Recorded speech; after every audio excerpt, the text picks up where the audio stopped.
Welcome to the deep dive, where we try to, cut through the noise and find those insights you can actually use. That's the goal. And today, we're diving into something I think, well, pretty much everyone faces at some point. Navigating job interviews confidently. Especially when you're doing it in English and really want to make the right impression, it adds that extra layer, doesn't it? It really does. So our source material for this deep dive is this great simulated interview. It's between an HR manager, Emily, and Jason, who's a recent ComSci grad. Right, University of Texas. And he's got some real-world experience, too, from a part-time tech help desk job. Exactly. So he's got a bit of background. And our mission here really is to unpack that conversation. We want to pull out the actionable stuff from Jason's answers, how he sounded confident, the specific language he used.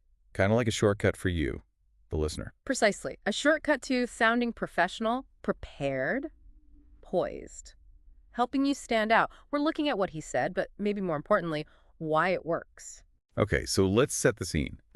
Emily, the HR manager, she kicks things off with that classic, maybe slightly dreaded opener. Tell me a little about yourself. Yeah, that one. You love it or you hate it.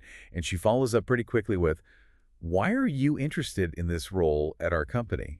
Standard questions, but yeah, easy places to stumble if you're not ready.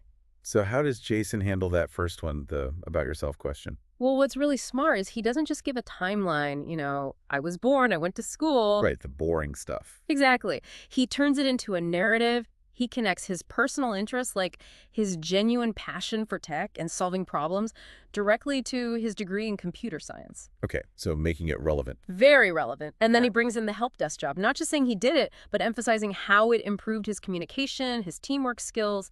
It's strategic. So it's less about history and more about why I'm a good fit. Absolutely. It shows motivation and suitability right from the start. Much stronger than just listing dates and places. Makes sense.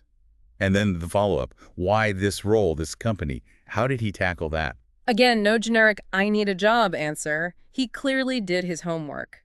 You could tell. Oh, yeah. He mentions he's been following the company, that he likes their focus on innovation and community impact. He ties it back to them. So personalizing it to the company. Yes. And then he connects it to his own goals, wanting an environment that challenges him, lets him grow, lets him contribute something meaningful. He's basically saying, I see a specific future for myself here. That is a really strong opening. Okay, so moving on from the intros, Emily hits him with one of those behavioral questions. Yes, tell me about a time when... Exactly. This one was, can you give me an example of a time you solved a difficult problem? These can be tricky. They really can. People often ramble or don't quite land the point, but Jason, he's is a great example. Oh, was it? It was about a major bug they found in his final year team project, like a serious one. Oh, wow. And it was just 2 days before the big presentation. Talk about pressure. Right. No kidding. So how did he explain handling it? He laid it out really clearly. It's kind of like that STAR method people talk about, even if he didn't explicitly name it. STAR. Situation, task. Situation, task, action, result. So situation, the major bug, tight deadline, task, obviously, fix it. Right. Action. This is where he shines.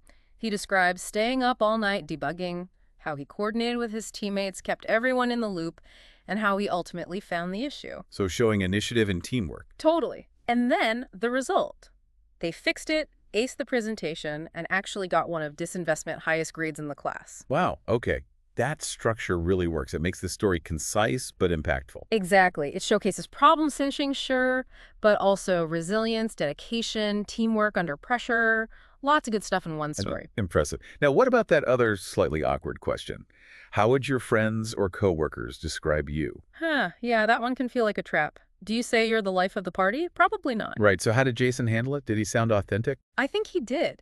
He picked positive professional attributes. He said things like reliable, calm under pressure, and a good listener. All things you'd want in a colleague. Definitely. And he added a nice touch saying he maintains a positive attitude even when things get stressful. That's a good addition. It is. It's concise, it's positive, and crucially, is relevant to the workplace. He understands the point of the question, assessing soft skills and fit, and answers that directly. Smart. Yeah. Okay, so we've covered his answers, but you mentioned the interview is a two-way street.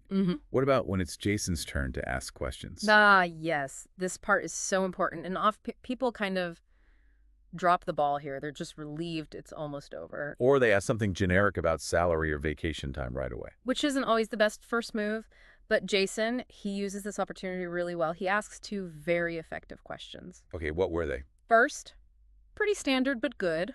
What does a typical day look like in this position? Shows practical interest, right? Trying to picture himself there. Makes sense. What was the second one? The second one was the real kicker. What does success look like in the first 90 days? Ooh, okay. Why is that one so good? Because it's not just about him getting the job. It shows he's already thinking about performing, about meeting expectations, about delivering value right from the start. So it signals proactivity. Absolutely. It tells the interviewer, I'm serious about hitting the ground running and making an impact here. It's forward-thinking and demonstrates a commitment beyond just landing the offer. It really sets a candidate apart. That's a fantastic question. It reframes the whole dynamic, doesn't it? It really does. It shows you're thinking like a partner, not just an applicant. So, looking back at all these great answers, it wasn't just what he said, but how he said it. You mentioned specific language choices. Exactly. The underlying structure is strong, but the precise wording adds that extra layer of polish and impact. We can actually break down a few key phrases he used. Yeah, let's do that. Where does it get really interesting? Okay, phrase number 1.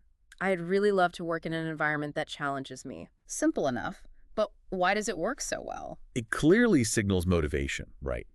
And a growth mindset. Yeah. It tells them you're not just looking for any job, you're looking for a place where you can develop and contribute more over time. It sounds ambitious, but in a good way. Exactly. Contrast that with just saying, I need a job or I want to work here. This phrase shows drive and a desire for continuous improvement. It makes you seem like a better long-term investment. Okay, good one. What's the next phrase? It's that killer question we just talked about, but let's look at the exact wording. Can you tell me what success looks like in the first 90 days? Right. We know why it's good strategically. But notice the politeness. Can you tell me? It's inviting their perspective, and the focus is laser sharp.